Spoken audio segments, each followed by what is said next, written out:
ডাকসুতে কেন্দ্রীয় পর্যায়ের যারা স্টার লিডার তাদেরকে মোকাবেলা করার জন্য যাকে চট্টগ্রাম বিশ্ববিদ্যালয় থেকে আমদানি করা হয়েছিল, হায়ার করা হয়েছিল, জাতীয় রাজনীতির অন্যতম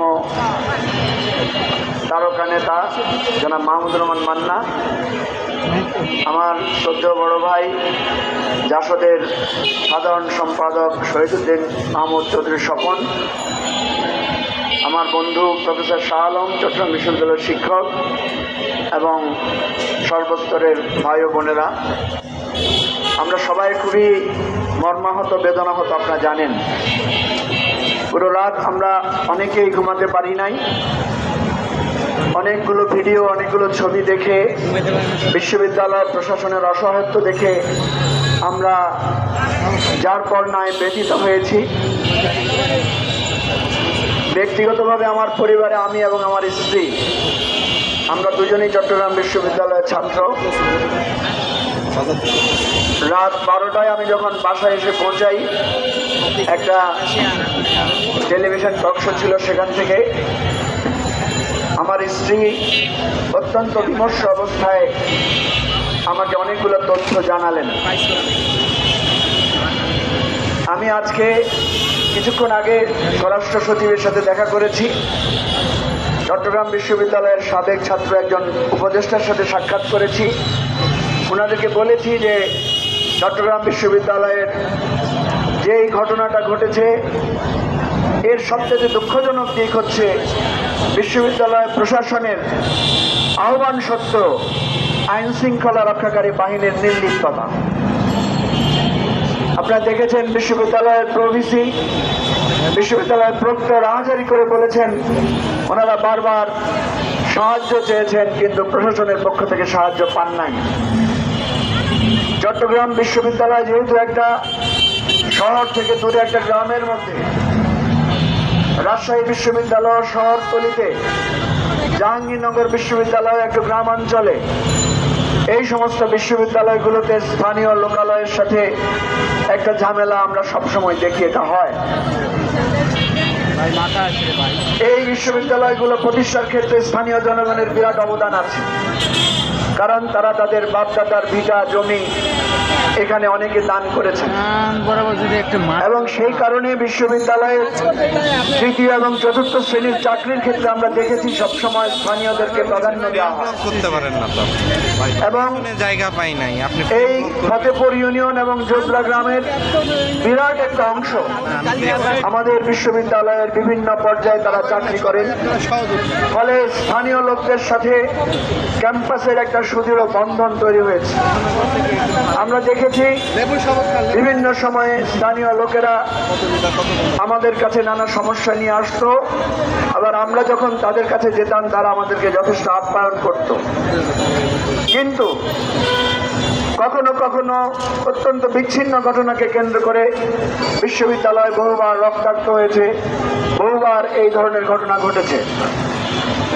কিন্তু আমরা অবাক হয়ে দেখলাম এবারে যে ঘটনাটি ঘটেছে সেটা অতীতের সমস্ত ঘটনাকে ম্লান করে দিয়েছে এবং বোঝা যাচ্ছে যে এখানে শুরুটা হয়েছিল অত্যন্ত ব্যক্তিগত একটা বিষয় নিয়ে, কিন্তু ধীরে ধীরে এটাকে কেউ বা কারা এটাকে আস্তে আস্তে রাজনৈতিক রূপ দিয়েছেন।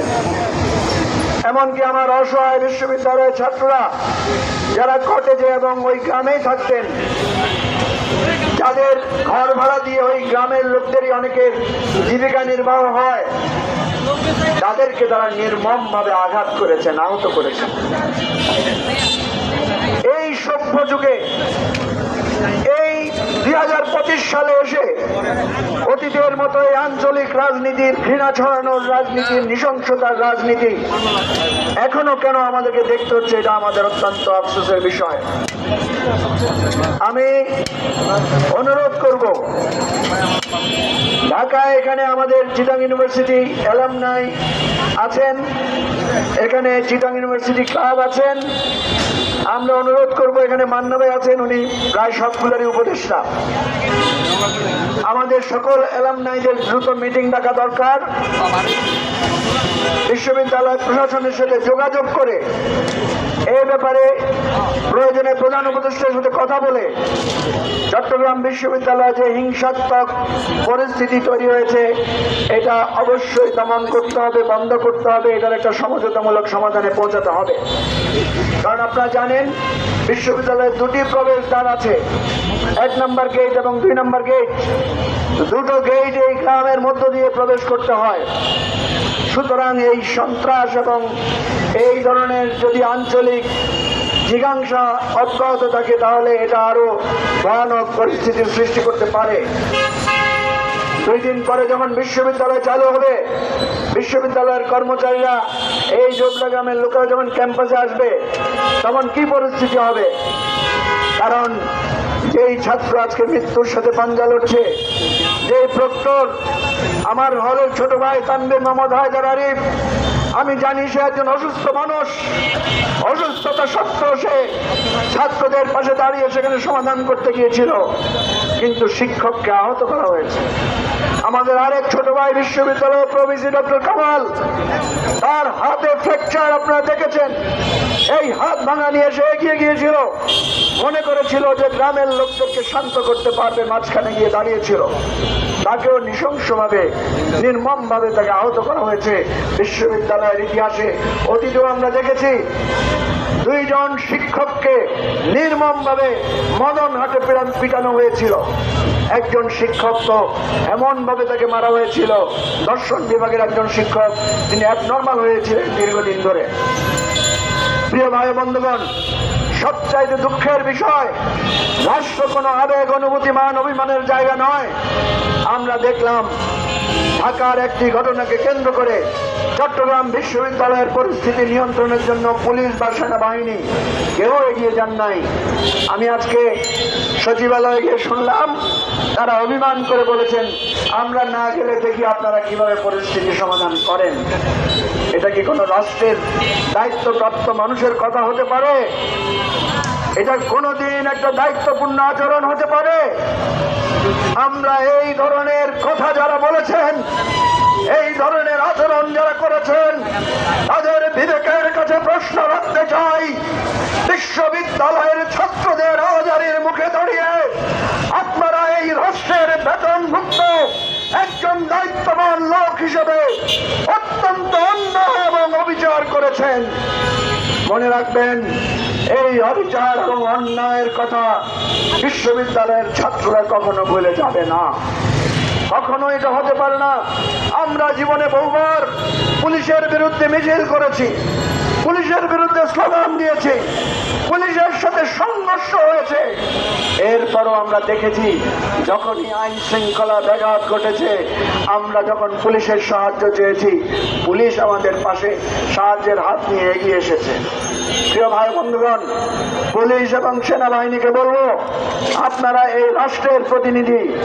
এক জায়গার ঘটনার অভিমান, এক জায়গার ঘটনাকে কেন্দ্র করে আরেক জায়গায় সেটার ক্ষেত দেখানোর, এটা আপনারা খুবই ভুল করেছেন। ভবিষ্যতে এই ধরনের ভুল যাতে আপনারা না করেন, আপনাদের কাছে আমাদের অনুরোধ থাকবে। আমাদের মান্যভাবে বক্তব্য রাখবেন। আমি শেষ মুহূর্তে বলতে চাই, চট্টগ্রাম বিশ্ববিদ্যালয়ে স্বরাষ্ট্র মন্ত্রণালয়ের পক্ষ থেকে সর্বোচ্চ সতর্কতা দিয়ে সেখানে আগামী 1 মাস যাতে শান্তি শৃঙ্খলা ব্যাহত না হয় সেজন্য বিশেষ ব্যবস্থা গ্রহণ করুন। এই ঘটনার জন্য বিচার বিভাগীয় তদন্ত করুন, যারা আহত হয়েছে তাদের সুচিকিৎসার ব্যবস্থা করুন এবং গ্রামবাসী এবং ক্যাম্পাসবাসীর সাথে একটা সমঝোতামূলক বৈঠক করে অবিলম্বে আমার ছাত্রছাত্রী, শিক্ষক, কর্মকর্তা, কর্মচারীদের নিরাপত্তা ব্যবস্থা নিন এবং জাতীয় রাজনীতিতে যাতে এর কোনো প্রভাব না পড়ে। কোনো ষড়যন্ত্র যদি কেউ করে থাকে, পলাতক ফ্যাসিবাদের যদি সেখানে কোনো অংশীদারিত্ব থাকে, তাদের বিরুদ্ধে কঠোর ব্যবস্থা গ্রহণ করার আহ্বান জানিয়ে আমার বক্তব্য এখানে শেষ করছি।